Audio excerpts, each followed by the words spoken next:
Bonjour à tous, c'est toujours le frère Zolo là dans les mystères, dans les révélations cachées la parole de l'Oba. Je rends grâce à l'Oba, le créateur du ciel, de la terre, d'ici que les grands que l'oreille est redoutable. Je remercie l'Oba parce que le bon, parce que le fidèle, parce que le tout-puissant est d'esquiver inexplicablement hors de toute réalité. Donc aujourd'hui, par sa permission, par sa grâce, par sa toute divine puissance, on va entrer une fois de plus dans les sphères de la connaissance interdite. Car vous savez qu'il est dit dans Proverbe 19 que le manque de sens n'est bon pour personne, et dans Proverbe 25 la gloire de l'Oba est de cacher des choses, et la gloire du roi est de sonder des choses. Néanmoins, il est dit dans Jérémie 33 de moi, je te relèverai des choses cachées, des choses que tu ne sais pas. Et dans Jean 3:11, nous disons ce que nous savons et l'on rend témoignage de ce qu'on a vu. Donc aujourd'hui, on va encore entrer dans la source, dans la connaissance interdite. Donc ici, on va, par rapport à la suite de la vidéo précédente que j'ai fait sur la vie d'Eyumé, c'est-à-dire Marie, mère de Christ, dont vous connaissez le nom de Marie. Donc, dans Koudoumane Moula, chapitre 5, à partir du verset 1, dans l'évangile de Christ, chapitre 5, à partir du verset 1, on nous dit ici, la renommée d'Eyumé s'étendit jusqu'au monde occulte. Donc, quand elle était petite, la façon dont elle a affronté Satan, le Moudima Bobo, le mauvais esprit, la façon dont elle a résisté à Satan, les sorciers, les sorcières, les démons de toute race, les anges déchus ont été au courant de cela. Et donc, sa renommée, c'est-à-dire, a été élargie jusqu'au monde occulte, jusque dans le royaume des ténèbres. Donc, c'est pour ça qu'on vous dit ici, la renommée d'Eyumé, c'est-à-dire Marie, s'étendit jusqu'au monde occulte. Toutes les sirènes, toutes les mengous sont des sirènes. Ici, là, les mengous, les sirènes des eaux femelles. Vous voyez, les mengous, c'est-à-dire les sirènes des eaux femelles, y compris les démons de différentes races, se mirent à haïr et à convoiter Eyumé. Donc, vous dit ici qu'il y avait ce qu'on appelle les Mami Wata, la dame de côte en Côte d'Ivoire et d'autres aux Antilles. Il y a beaucoup de noms qu'on va donner. D'autres disent Mami Wata, mais les vrais noms, c'est les Mengou. Mengou, c'est les noms originaux ici, là. Donc, Mengou, qui veut dire sirène des eaux. Parce qu'il y a les Mengou, il y a les sirènes des eaux, il y a aussi les sirènes des airs. Bref, je ne vais pas entrer là-dedans. Mais ici, tous ces sirènes des eaux, là, c'est Mami Wata, ont commencé à convoiter Eyumé, c'est-à-dire Marie, mère de Christ. On commençait à la haïr. À la haïr. Ainsi, donc, toute race de démons et Mengou, sirènes des eaux, se concentrèrent pour parler de la personnalité d'Eyumé. Donc, elles se sont toutes réunies là, dans le monde occulte, dans le non visible, dans le plan diabolique, on va dire ceci. Donc, ils ont commencé à parler de la personnalité d'Eyumé, c'est-à-dire de Marie, mère de Christ, quand elle était encore toute jeune. Parce que cette Marie-là, cette Eyumé les intriguait. Parce qu'elle disposait des facultés, une sainteté remarquable, un pouvoir spirituel. Et cette sirène des eaux ne pouvait rien contre cette femme-là, cette jeune fille. Donc ça les intriguait. Parce qu'elles avaient déjà vu une telle femme quelque part. Elles vont se souvenir de ça. En cela on dit, elles se dirent, deux points, que veut dire ceci? Donc, parce que cette sirène des eaux existe depuis la période du grand cataclysme. Donc, mais sauf que pendant la période du grand cataclysme, les corps physiques ont péri et leurs esprits sont restés. C'est pour ça qu'on dit les mauvais esprits, les esprits impurs. Mais donc, elles ont vu les civilisations, elles ont vu des femmes qui ont foulé les pieds sur cette terre. Mais il y a aussi Eyumé qui les a intrigués. Parce qu'elles ont vu des femmes qui ont marqué leur temps, à leur époque. On vous montre que les femmes ici n'étaient pas n'importe quoi. C'est pour ça que les sirènes des eaux femelles ont commencé à comploter contre Eyumé, contre Marie, mère de Christ, quand elle était jeune. Et on va vous donner la révélation. Elles se dirent deux points. Que veut dire ceci? Jamais dans l'histoire du visible, nous avons vu pareille chose, excepté Gengeti, c'est-à-dire Esther, à l'âge de 14 ans. Parce que c'est qu'on nommait son vrai nom, en tout cas le vrai nom d'Esther, dans la Bible, c'est Gengeti. Donc, et on vous dit ici, qu'à l'âge de 14 ans, ce que Esther, donc Gengeti, avait fait à l'âge de 14 ans, comment elle a humilié ces sirènes des eaux, comment elle les a affrontées, comment elle les a terrassées, comment elle les a frappées spirituellement. On voit cela dans Esther, chapitre 4 au verset 8, dans la Bible authentique, dans la Bible authentique originelle, dans la version authentique originelle, c'est dans Esther, chapitre 4 au verset 8. Mais, on vous dit ici, qui est vraiment cette jeune Éyoumé dotée d'un grand pouvoir spirituel, virgule, et d'une simplicité remarquable. Donc, elle avait une simplicité remarquable, une sainteté et disposait d'un très grand pouvoir spirituel, malgré son bas âge. Et ses esprits, les sirènes des eaux, même les autres démons de toute race, connaissaient son existence, savaient déjà que cette petite fille-là devait troubler.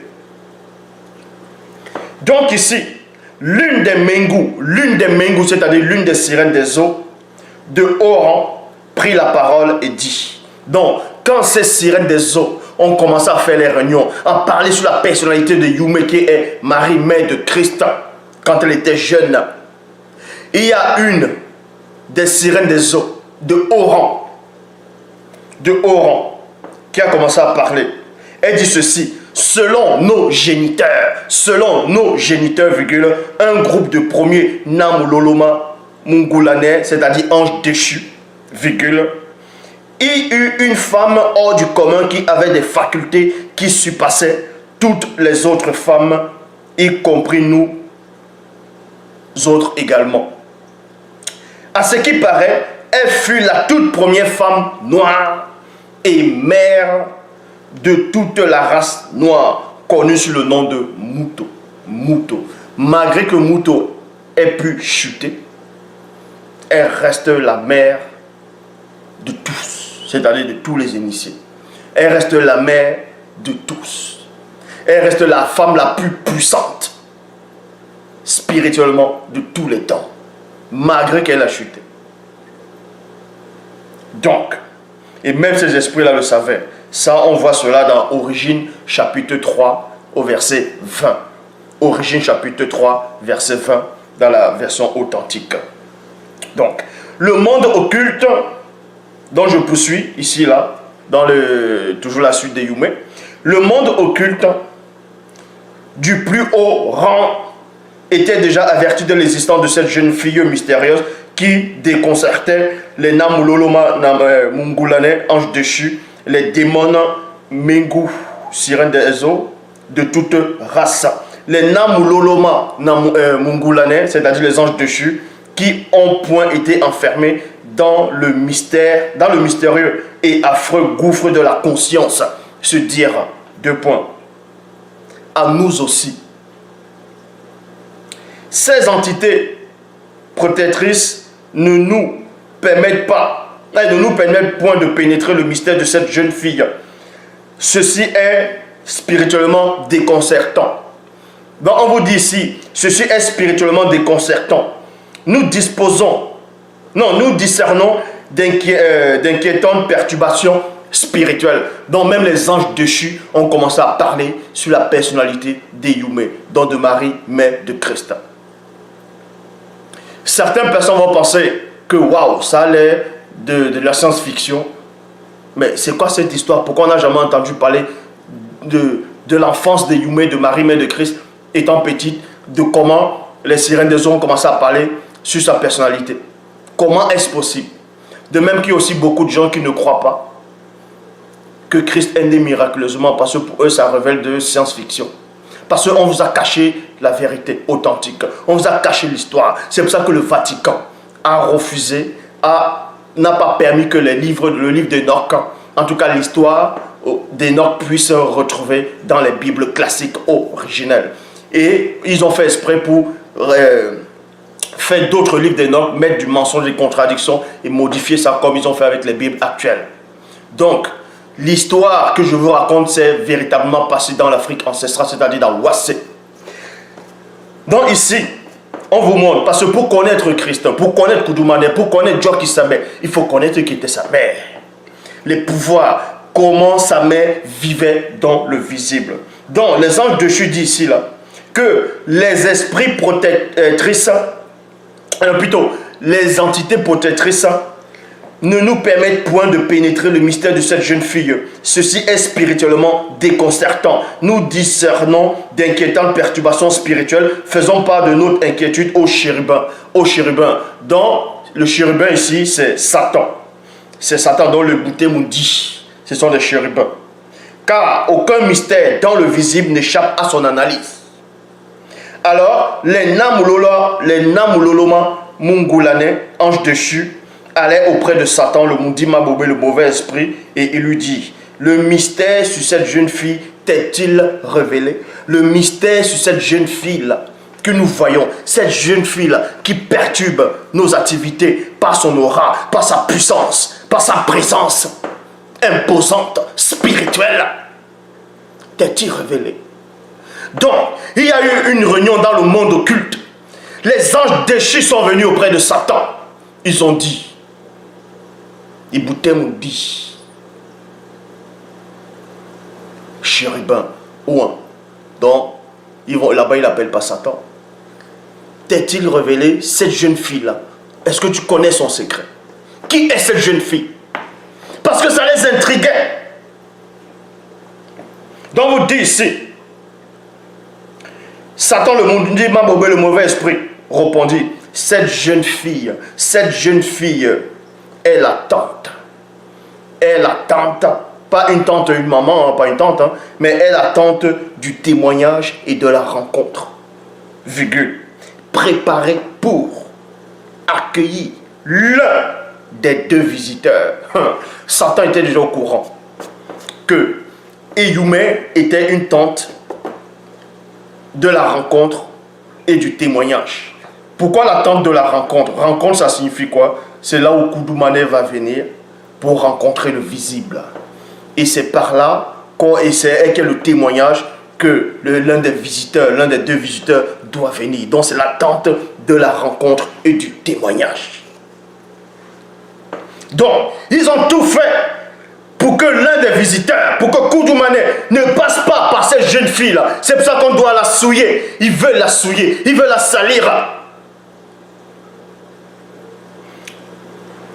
Koudoumane, l'évangile de Christ, chapitre 6, à partir du verset 1. Les entités protectrices d'Eyumé.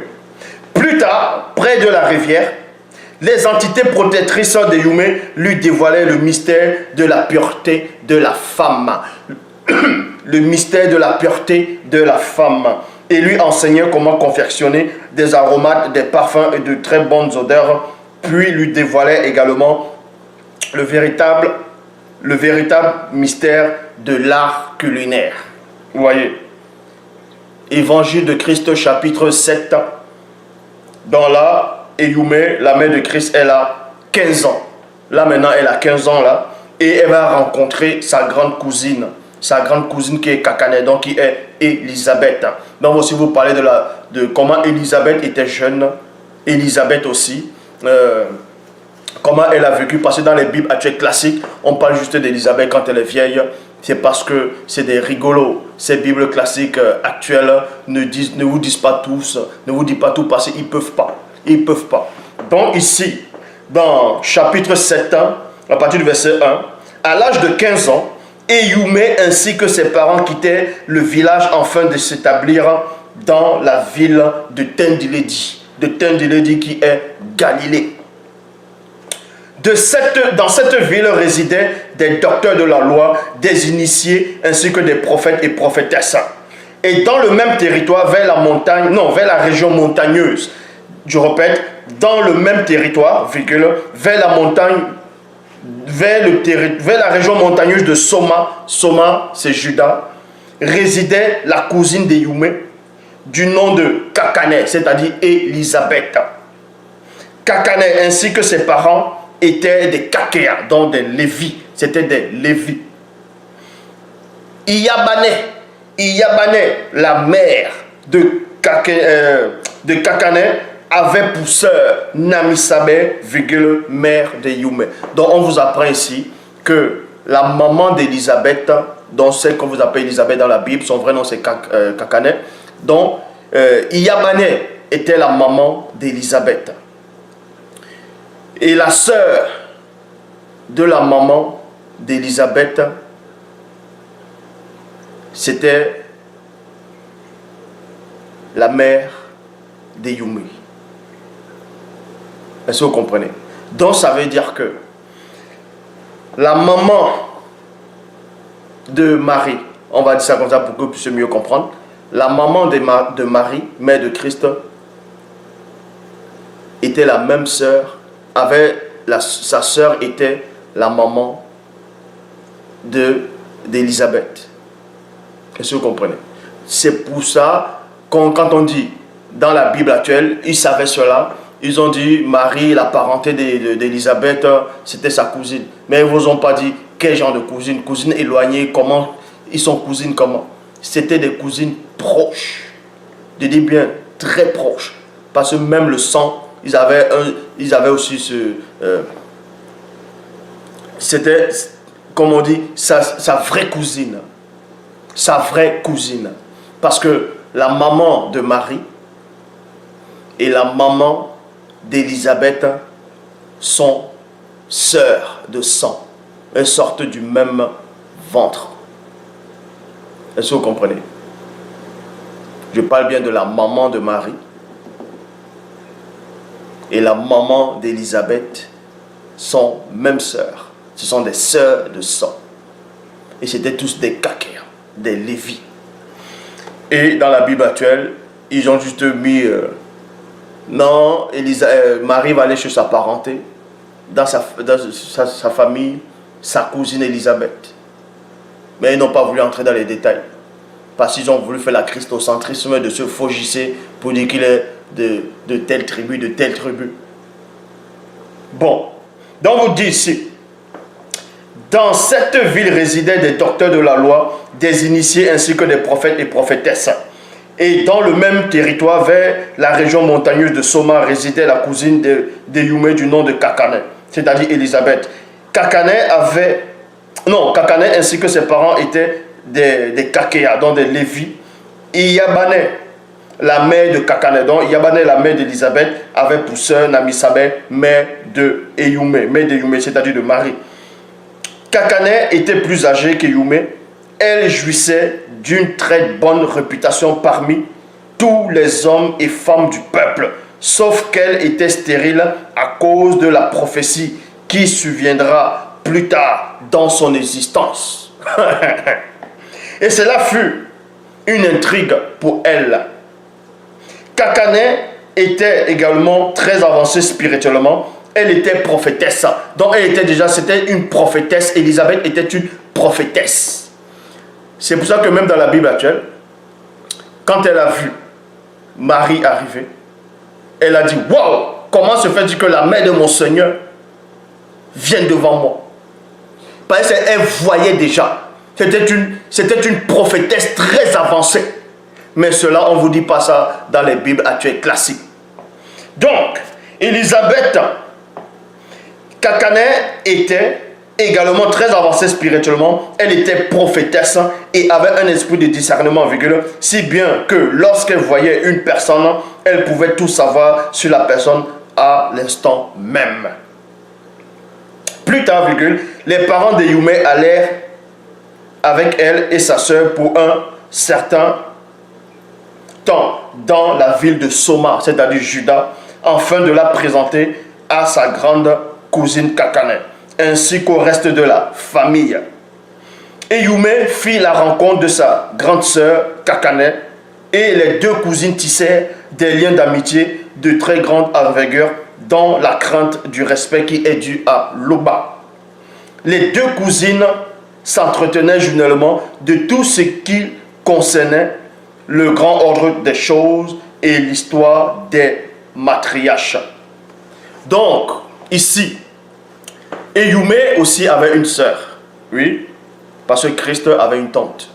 Ça, le Christ, même dans la Bible, on vous apprend que le Christ avait une tante. C'est écrit dans la Bible, c'est écrit dans l'évangile de Jean. Quand on a mis Christ sur le bois, Marie était là et la sœur de Marie était là. Donc la tante de Christ était là.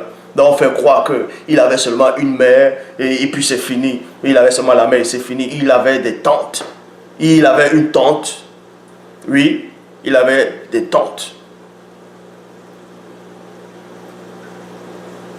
Il avait un cousin.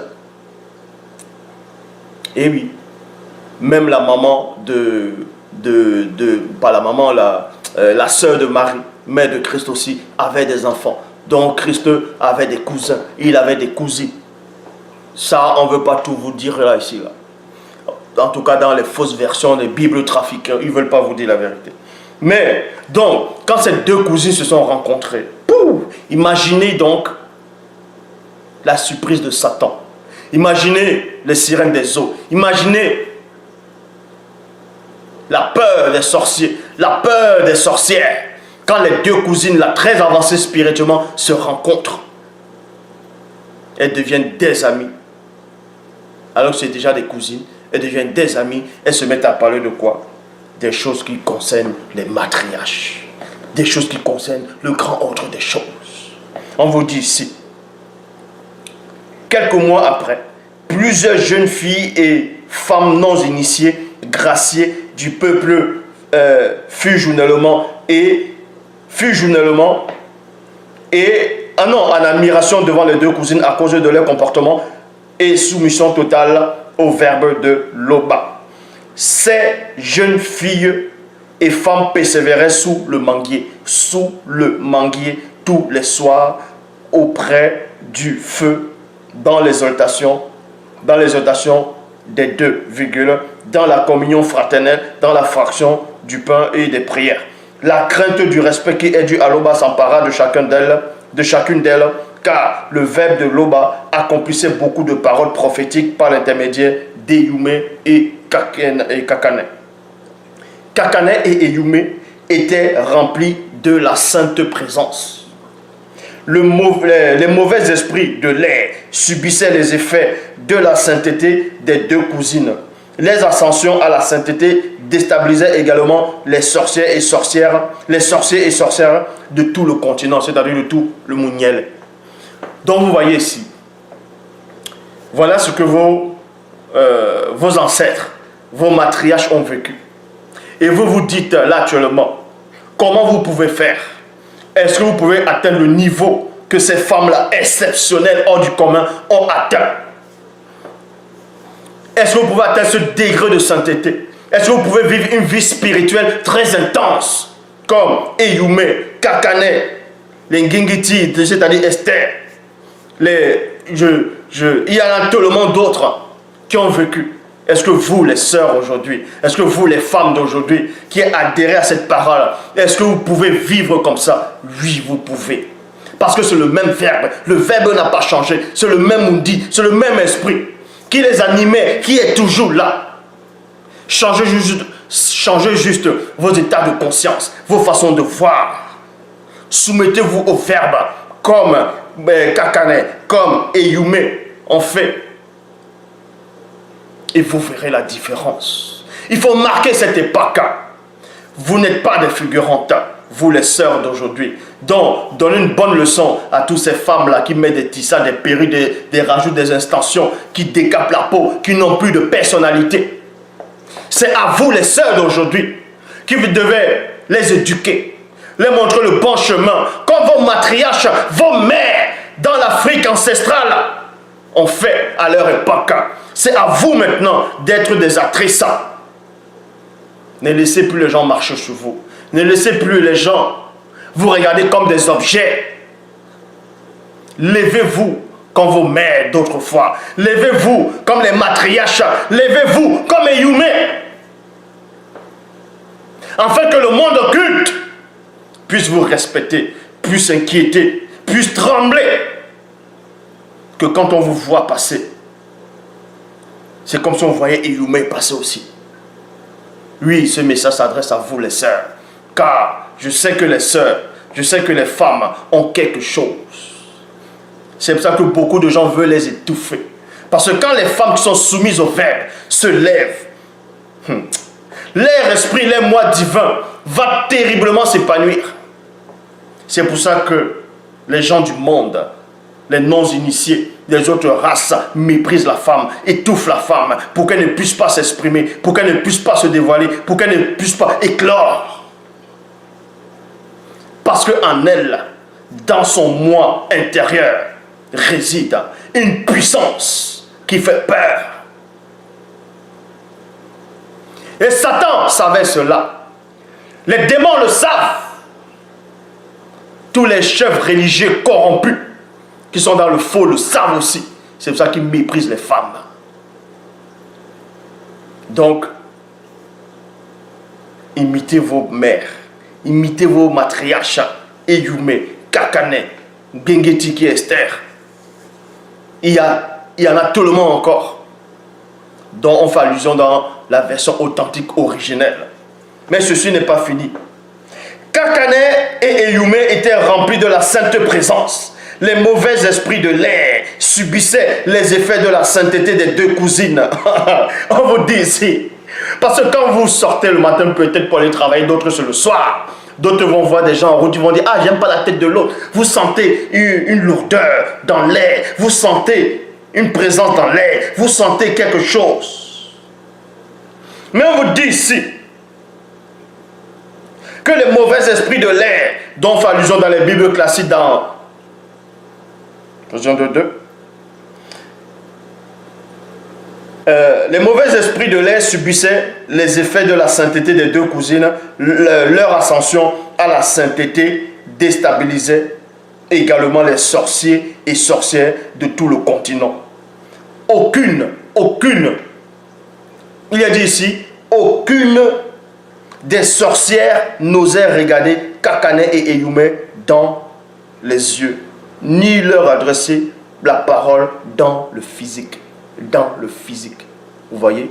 Donc, voilà, je m'arrête ici pour l'instant. Je vous ai fait voyager dans Mouniel, c'est-à-dire dans Wassé ancestral. Le Wassé que beaucoup ne connaissent pas. On fait croire que l'Afrique, en tout cas Wassé, n'a pas d'histoire. C'est Wassé qui est l'histoire. C'est Wassé qui est la civilisation. C'est lui qui a apporté la civilisation, la vie. C'est le berceau, la source de la vie, dans le visible. Est-ce que vous comprenez? Donc, c'est là où les puissantes patriarches, matriarches, prophètes, prophétesses sont sortis. C'est là où il y a la source, la puissance divine, l'énergie que beaucoup cherchent actuellement. Ils vont en Afrique pour essayer de prendre la source, mais ils n'y arrivent pas. Partagez cette vidéo. Partagez cette vidéo et combattez spirituellement. L'Oba s'est encore glorifié.